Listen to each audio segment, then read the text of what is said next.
Kung sa ito ba doktrina, then kamatuoran, kahayag, kinabuhi.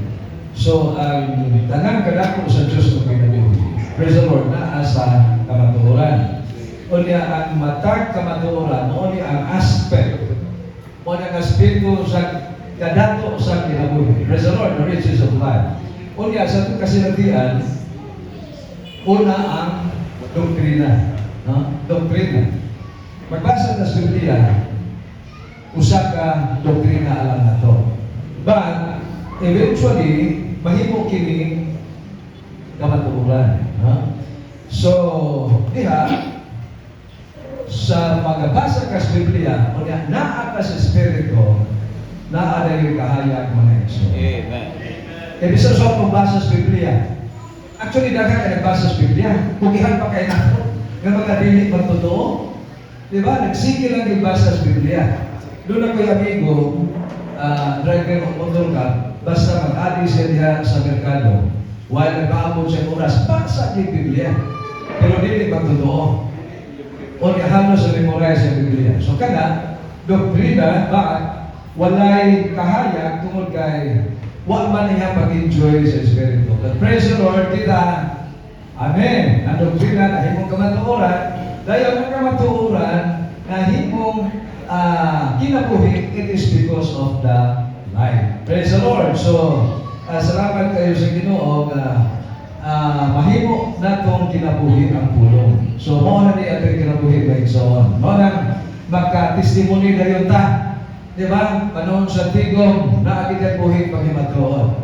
Ang ato ang testimony, nagsunikad sa ato ang pagbasa sa Biblia. So, ang nagpasalamat ni ako din naka-appeal ko sa churching. No? Excited kayo ko kay makikimaman po sa magsoon din sa Iglesias Dominica.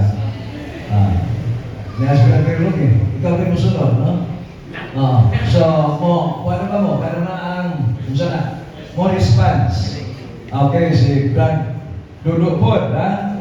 Well, himong part ako ang lumingag kay hindi himong himugso, no?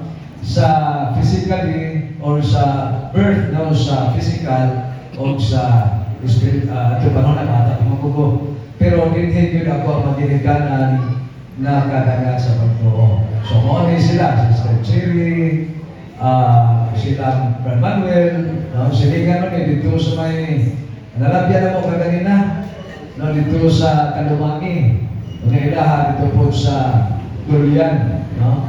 So, ang Dumingag, part na rin sa kong kinabuhi. Amen? So, nalipay ko, nakabalik ni Pinapita, o tungkol sa mong burden, no? Kay ang Church in Roqueta, na naman kay i-establish ng opisina sa mga Diakono, o niya nagpasalamat ko na nahimong part ni nga buhat ng igsoon. Kaya kita ka na ang interportion, no? Dili ka kaya nag-enjoy ta sa pulong aron mutubo ang atong Kristohano ng Diyos o kinabuhi. Ba, kinahanglan punta na mahimong mga vital diha sa pamatigayon sa Ginoo. Naagitay ako ang share ng igsoon. Palihan mo ng bata, hindi ka ako mapibuyan ka kung dito mo trabaho, di ba? So, sa panimalay sa Diyos, na-apoy respected na ito ng mga trabaho. Praise the Lord! Amen! So, nalipay ko, nani-abi ka rin din eh. O niya, kaya tigado mo ng oras, so, good say next. Amen! So, praise the Lord.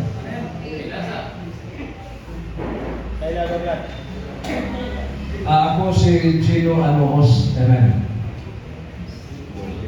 Amen. Ngayong hapon na sa tanan ng Quezon. Ako diyan si Brother Junelo Pulutan. Ang sama sa limo sa Quezon kanina, nga kamoy pangwit may tungod sa doktrina, kamatuoran, kahayag o kinabuhi. Ang kamatuoran mao ang Diyos mismo ingon na realidad. Kumingon ta na ang ginitawag ko doktrina kung bulag sa Diyos, mahimo siyang doktrina, hindi siya mahimo kamatuoran. Sa magkaroon ka namulong ko, kung nabulag ko sa Diyos, ang akong pagpamulo, nahimo siya doktrina o patay na pagpamulo. pagpangulo. Pero kung nakuban ako ang Diyos, diha sa akong pagpangulo, nahimo ni siyang kamatuoran, kahayag o kinabuhi. Muna salamat kay sa Ginoo nga ang ato diyang pagpakikapitay na ay duha ka aspeto.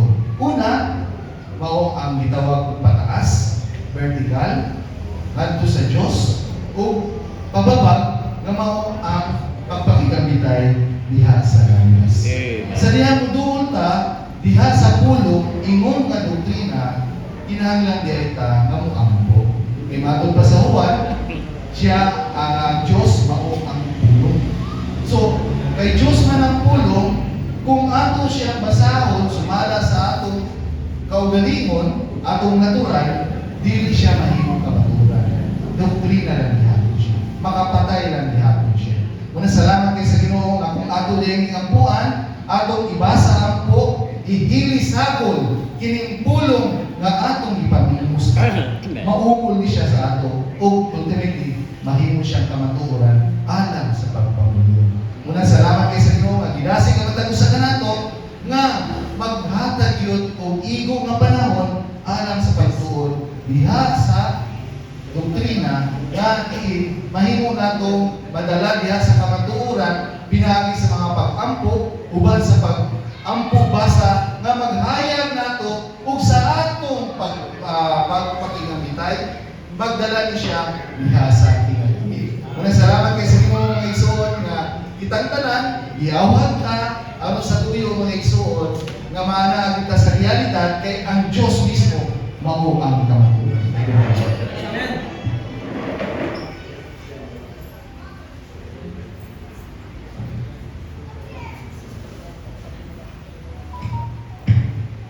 Men, salamat sa Ginoo Maison, Brother John Capisinio, sa district sa Lantanan Bay.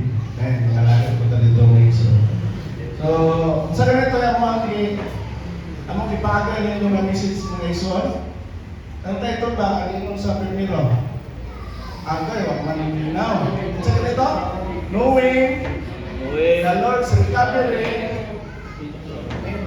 Sa to, knowing the Lord's recovery and truth. Makaila sa payore sa Ginoo diha sa kamatuoran. So una, unsa may buhaton nato para makailata sa payore sa Ginoo diha sa kamatuoran. Moduol ta sa pulong nga naa sa Biblia. Mubasa ta sa pulong sa Biblia para makabaton ta og doktrina. So kinahanglan dahil ta mubasa ta og Biblia. Dili lang dahil mo ta mubasa og morning Bible. Kung dili mubasa po ta Biblia. Kaya unsa man ang naa sa Biblia mao ang pulong sa Dios. Unya ang Dios mao ang pulong. Unya ang Dios uban sa pulong. Sa Juan 1:1 na. So doon na tayo doktrina sa Juan 1:1. Pero dili lang tama o igo anang doktrina. Kaya ang doktrina ng tataman, mura taog na sa mga reliyon. So, padayon ta sa ikaduha. Sa man ang ikaduha? Doktrina na ito. Ngayon? Ha? Kamaturan. So, kinahanglan dahil mo ta, iampo basa ang ato ang mabasa. Aron mahimo siya kamaturan na konvensyon. So, salamat sa Ginoo. Kinahanglan nato ang doktrina para doon na tayo kamaturan. Saan ang 2 Timothy 3:16? All Scripture God's will. It's God's will. God, hindi mo tayo, no? So wala. Bisan sa sinugdanan palandaan, all Scripture is God's bread. So, sa sinugdanan palandaan, kinahanglan pumunta para ang pulong sa Diyos kung saan mo batlong, mo matuto, mo alang sa pagtukod sa iyang lawas. So, kinahanglan ta na. Pero, kinahanglan nga ang atong doktrina mahimong matuuran, mahimong kinabuhi. So, kung doon na tayo kamatuuran, atong kinabuhi ang atong nabasa nga nahimong kamatuuran ato. Kaya na ito iksun nga doktrina dito sa Tambulig. Tangkog, mahulog na lang kung nagbasa, mag-isip na nagbasa. Dati ba, buwag na lang kung itong Biblia. Pero ang atong persona, wala pa nabuwa. Bisag nahurot na kung nagbasa at pulong sa Biblia. Pero wala man, nautro ang atong pinaiya. Magsigil na pagkan, dito na ako sumpay ng gatibman. So, kailangan na ito, mahimong kinabuhi ang kamaturunan nga atong nabatunan nga diya gikan sa doktrina. Pero dili lang gataman sa kinabuhi, kinahanglan muna kay kahayag. So mahayagan ta mga igsoon ang kamatuoran nga atong nabatunan maumol na sa atuang tibok pagkatao. So kung maumol na makakinabuhi ta, sinuutan pa lang, wala ta sa merkado, may lahat ang gusto anon. Kaya naumol naman si Kristo din nato. So ako ngalan, John man, dili nakapisin nyo kung nila ako apelido, John Kristohanon. Dili John Balok-Balok Kristohanon. So ang tayo na ito ng sunod, kaya sa tayo rin sa Ginoo, dili lang tayo natin mga doktrina, sakto na. Ngayon nga, dili maayon ang doktrina, dili ko na maayon. Kinanglan doon na tayo doktrina. Pero, nanginanglan ta, kahayag sa Ginoong Mekso. So, salamat sa Ginoo, maghayag, magsitlak, kung maghayag na ang pulong sa Ginoo, which is, ang Diyos mismo sa iyang kagalingon, maghayag sa atong eklesyanong kinabuhi, ang atong eklesyanong kinabuhi, matukod sa mga igsoon, nga maoy tumong og tuyo para mahimong batong Jerusalem sa umabot. Amen.